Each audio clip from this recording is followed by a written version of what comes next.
If you had told me 6 months ago that I would be standing without clothes in a yoga dome in Big Sur, California, surrounded by strangers in warrior pose, I would have laughed and said, never in a million years. But there I was, standing barefoot on a cork mat without clothes and somehow not panicking. Let me back up. It all started with my ex. We'd been together 4 years, and when he left, he took more than half the apartment furniture. He also took my confidence. I felt invisible, out of touch with my body, like I didn't belong to myself anymore. I wasn't eating right, wasn't working out, and my friends were starting to notice. One night, after too many drinks, my best friend Dave blurted out, "You need to get your glow back, man. Go do something radical. Go be out in nature with nothing holding you back or something." It was a joke. But I Googled it anyway. That's how I found True Form, a 4-day yoga retreat advertised as a body-positive, soul-liberating journey into mindfulness, movement, and deep interconnection. It sounded like exactly the kind of thing people do in their late 20s when they're trying to recover from heartbreak and figure themselves out. So I signed up. 1 credit card charge, 2 weeks of nervous anticipation, and a 4-hour drive later, I pulled into a dusty gravel lot surrounded by redwoods, wondering what the hell I'd just gotten myself into. The retreat center was quiet, a few scattered cabins and one large dome in the center. A woman named Carla checked me in, all smiles and linen pants. She handed me a canvas tote with a reusable water bottle, a towel, and a printed schedule titled Rooting into Self. Then she said it. After check-in, clothing is optional. My stomach dropped. I headed to my assigned cabin, dropped my bag, and stared at myself in the tiny mirror over the sink. Was I really about to spend 4 days completely unclothed with a bunch of strangers? The answer came in the form of a man walking past my window, tall, lean, and totally bare except for a pair of flip-flops. He looked calm, free, and really good. I took a deep breath, stripped down, and wrapped the towel around my waist. Fake it till you make it. That's when I met Luca. He was one of the instructors, mid-30s, sun-warmed skin, tied-back hair, and a voice that instantly put you at ease. "Hey, I'm Luca," he said, offering his hand. He was already completely at ease, not even blinking at my towel. "You must be Adam. First-timer?" I nodded, trying to look anywhere but directly at him. "Is it that obvious?" He laughed gently. "Only in the best way." Something about the way he said it made me feel less ridiculous. The first class was more of an orientation. 25 of us sat in a circle on cushions in the dome. A mix of body types and backgrounds. There were couples, singles, older folks, a few who looked like regulars, and a lot who looked just as terrified as I felt. Luca led the opening, talking about consent, comfort, and the beauty of existing exactly as we are. His voice was low, soothing, totally non-judgmental. Halfway through, I dropped my towel. And no one stared. No one laughed. I didn't feel exposed. I felt like I was part of something. The next few hours passed in a blur of gentle stretching, mindful breathing, and trying not to overthink every move I made. Luca moved around the room correcting posture and alignment, his hands soft and intentional. When he adjusted my stance in triangle pose, his touch was light on my back, but it lingered just a second longer than necessary. That night after dinner, I sat by the outdoor fire pit with a few others, wrapped in a blanket. Luca came out with a mug of tea and sat beside me. We chatted about travel, music, and why people come to retreats like this. He asked me why I came. "To feel something again," I said honestly. He looked at me for a long second. "That's a good reason." The wind shifted. Our knees brushed. He didn't move. That first night, I barely slept. Not because I was uncomfortable, but because my body was buzzing in a way it hadn't in a long time. It was like my nervous system had suddenly come back online. Every time I closed my eyes, I kept replaying the way Luca had looked at me by the fire. Steady, curious, maybe even a little interested. Or maybe that was just me projecting. I'd been alone for so long I didn't trust my ability to read signs anymore. The next morning I woke to birdsong and the sound of leaves rustling outside my window. I pulled on my robe and made my way to the communal shower stalls tucked into the woods. To my surprise, Luca was already there, rinsing off under the open sky. He nodded casually when he saw me. Morning, I swallowed. Morning. It wasn't awkward, not exactly.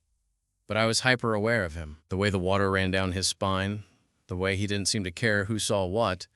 I kept my eyes on my own soap. Later, in class, I found myself watching him more than usual. He moved like he was born doing this. Fluid, intentional, balanced. I wondered what it would feel like to move with him like that. Synced, breath to breath. We were doing partner stretches by the third session. I hadn't expected to be paired with him, but when he walked over and knelt beside me, it sent a small jolt through me. "Mind if I join you?" he asked, already settling in.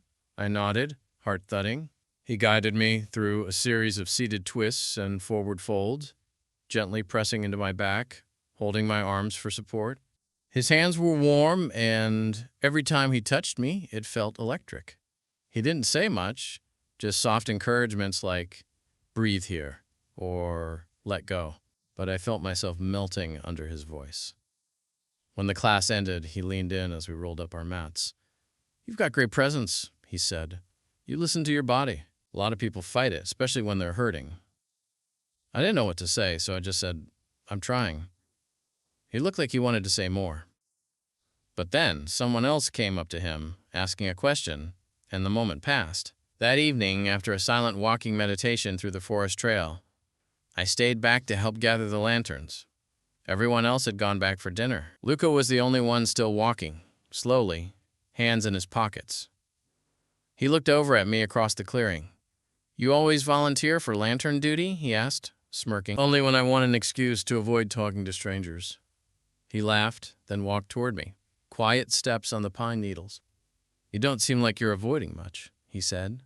We stood there, a few feet apart in the fading light. "I'm not avoiding you," I said before I could stop myself. That made him smile, but not in a smug way. It was soft, warm. "Good," he said, "because I was starting to think I imagined the way you looked at me last night." I felt my chest tighten. "You didn't." He stepped a little closer, not touching, not yet, just close enough that I could feel his breath. "Is this okay?" he asked. I nodded, slowly. "Yeah, it is." He didn't kiss me. Not right away. Luca just stood there, like he was waiting to see if I'd lean in first. And I almost did, but before I could move, he reached up, brushing a stray piece of hair off my forehead. The way his fingers lingered, barely grazing my skin, was somehow more intimate than a kiss would have been. Then he smiled. "You're shivering." I hadn't realized the air had cooled that much, but the forest had gone still, the sky dimming fast. "Yeah, guess the temperature drops quicker than I thought." "Come on," he said. "Let's head back." We walked side by side, quiet except for the crunch of the trail underfoot. When we reached the edge of camp, he paused. "Dinner's probably already started," he said. "But if you're not starving, I was going to hang back a little longer. There's a hot spring just behind the cabins, kind of hidden." That pause again, like he was offering something, but giving me room to say no? "Yeah," I said. "I'd like that." The spring was barely more than a shallow pool tucked between rocks, but the water was warm and clear, fed by some underground source. Luca stripped off his wrap without hesitation and stepped in first, settling into the water with a sigh. I hesitated only a second longer before slipping in beside him. The heat was instant, wrapping around me, loosening everything in my body that had been clenched for months. He leaned back against the stone, eyes half closed. "This is my favorite part of the whole retreat. No classes, no schedules. Just quiet." I glanced at him. "Is it allowed for instructors to bring participants here?" He smirked, eyes still closed. "It's not allowed." I laughed, the tension finally cracking. "You've done this before, haven't you?" "What, invited someone to the spring?" "Yeah." He opened his eyes, looked at me. "No, I haven't." We sat in silence after that, the water lapping gently at our shoulders, the steam curling into the twilight. I wasn't sure who moved first. Maybe it was both of us at the same time. But suddenly, we were facing each other. Closer. And then his hand was on my jaw. And his mouth brushed mine, slow and careful, like he was giving me every chance to stop. I didn't. The kiss wasn't intense. It wasn't hurried. It was steady, grounding. My hands found his sides under water, and I could feel the lean strength of him beneath the surface. He kissed like he taught yoga, mindful, present, fully there. When we finally pulled apart, I didn't know what to say. But I didn't need to. He just rested his forehead against mine and exhaled. "Been thinking about that since day one?" he whispered. I smiled. "Same. We stayed in that hot spring until the sky turned indigo, until our fingers were pruned and the heat became almost too much. When we finally got out, the chill in the air hit harder than expected. I reached for my towel, but Luca just stood there, bare and unbothered, water dripping down his chest like it belonged there. He looked at me, still catching his breath a little. "You okay?" "Yeah," I said, laughing softly. "Better than okay, actually." He nodded, like he understood exactly what I meant. "Good." We didn't talk about what the kiss meant. Maybe we didn't need to, not yet. But there was something unspoken hanging in the air between us as we walked back to camp, something that hadn't been there before. It wasn't just tension either. It was something quieter, heavier, like a door had opened and neither of us was quite ready to close it again. That night, I couldn't sleep. I laid in my cabin staring at the wooden ceiling, still tasting the salt on his lips, still feeling his hands on my ribs. I didn't know what came next. Was it just a one-time thing? Was it even allowed? I didn't even know where Luca lived when he wasn't teaching retreats barefoot in the woods. The next morning, during class, he was back in instructor mode. Calm, centered, not giving anything away. I caught his eye a couple of times, and there was a flicker of something there, but nothing obvious. If anyone else noticed, they didn't say a thing. But after breakfast, I found a note tucked into my tote bag, folded in half, with my name scrawled on it. "Meet me after sunset. Walk the trail past the sauna. There's something I want to show you." I didn't realize I was smiling until someone at the table asked what I was reading. "Just the schedule." I lied. The rest of the day passed in a blur of mindfulness workshops and partner breathwork. I could barely focus. Every time Luca brushed past me or met my eyes for a split second too long, I felt that same rush of heat from the spring. When the sun finally dipped behind the trees, I slipped away. The sauna trail curved deeper into the woods, lit only by soft paper lanterns. I followed it until I saw him, Luca, waiting near a tiny wooden hut built into the side of a hill. He looked nervous. "I wasn't sure you'd come," he said. "I wasn't sure either," I admitted, but I wanted to. He opened the door behind him, revealing a small meditation hut, just big enough for two. Inside, cushions lined the floor, and candles flickered in the corners. It smelled like cedar and citrus. He motioned for me to sit. We did. Facing each other. Close, but not touching. "I'm not supposed to," he started, then trailed off. "It's complicated." "I know." He leaned forward, elbows on his knees. "This isn't something I do. You're not just another guest. That night at the fire, when you told me you wanted to feel something again, that stayed with me." My throat tightened. "So what now?" Luca hesitated for a second, then reached for my hand. "We slow down, we stay honest, and we see where it leads." I nodded, not trusting myself to speak. Outside, the wind stirred the trees. Inside, the air between us thickened. And when he leaned in again, this time slower, deeper, I met him halfway. That second kiss was different. It wasn't cautious or exploratory like the one in the spring. This time, it felt like a decision, like we were both saying, "Yes, this is real. Yes, we're doing this." I remember the texture of the cushion under my knee, the way the candlelight flickered against the wall, casting Luca's face in warm gold.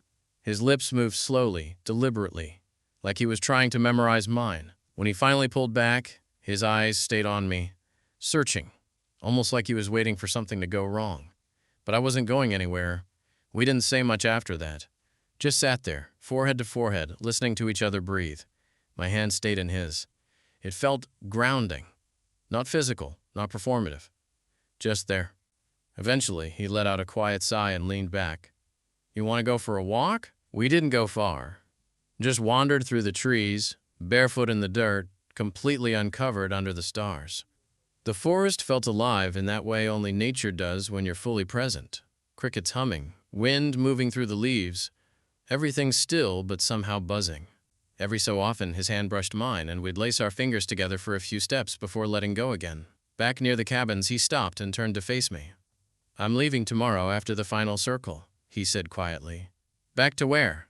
"Santa Cruz. I've got a place near the beach. Quiet, but close enough to town." I nodded slowly. "And after that?" He smiled faintly. "Another retreat in 2 weeks. Different coast. I do this most of the year." I tried to keep my face neutral, but something must have slipped through because he gently touched my cheek. "Hey, no expectations, okay? I didn't want this to feel unfinished." "It doesn't," I said, and I meant it. Because it already felt like more than I expected. We didn't spend the night together. Retreat rules and all, but I slept better than I had in months, wrapped in sheets that still smelled faintly of cedar and firewood, the imprint of his mouth still warm against my skin. The final day of the retreat felt like waking up from a really good dream you didn't want to end. Everyone moved slower that morning. Yoga mats rolled up with more care, goodbyes lingering longer, people hugging like they'd been through something together. And I guess we had. Luca was quieter too. He still led our last session, but something in his tone had shifted. It wasn't distance. It was softness. Like he was trying not to say too much, because we both knew what came after. After brunch, everyone gathered in the dome for the closing circle. We sat cross-legged in a wide circle, sharing what we'd learned, what we were leaving behind, what we were carrying forward. When it was my turn to speak, I hesitated. But Luca looked at me from across the circle, not directly, just enough for me to feel him there. "I came here to feel something again," I said, echoing our first real conversation. And I did. Not just because of the yoga or the quiet or the trees, but because I stopped trying to hide from myself. And I think I stopped hiding from other people too. That was all I said, but I could see in Luca's eyes. He heard everything I didn't say out loud. After the final Om, people trickled out. Some rushed to pack up, some stayed to journal, some just wandered the grounds one last time. I lingered near the trailhead, kicking at gravel, not sure what came next. Then I heard him behind me. "I wasn't going to say goodbye without finding you," Luca said, stepping up beside me. "Would have been a pretty weak ending if you did," I replied. He smiled, but it was sad around the edges. "I don't know what this was," I admitted, but it didn't feel casual. "It wasn't," he said instantly. "But I also don't want to rush it into something it's not." I looked up at him. "So what does that mean?" "It means," he said slowly, "that if you ever want to come to Santa Cruz, I'll make you breakfast and play you weird indie music while we drink coffee. And if that's all it ever is, I'd still be glad we met." That quiet hit again, the kind that held space instead of filling it. And then, without ceremony, he hugged me, pulled me in close, held me like it was okay not to know what came next. "I'm glad I came," I whispered into his neck. "Me too," he said. 3 weeks later, I was standing outside a pale blue bungalow a block from the beach, a duffel bag over my shoulder, and my heart hammering like it was my first date in high school. Luca opened the door barefoot, wearing a soft, oversized hoodie and a half-tied man bun. His smile was immediate, like he'd been waiting since the moment I booked the ticket. "You made it. You said coffee and indie music. I'm here for both." He stepped aside and let me in. The house smelled like eucalyptus and toast. Sunlight poured in from the windows. It was nothing like I imagined, and exactly right. We didn't fall into each other's arms. There wasn't some cinematic kiss by the ocean. Instead, he poured me coffee, played a vinyl record I didn't recognize, and we sat on the floor talking for 2 straight hours. Then, slowly, we peeled the layers back.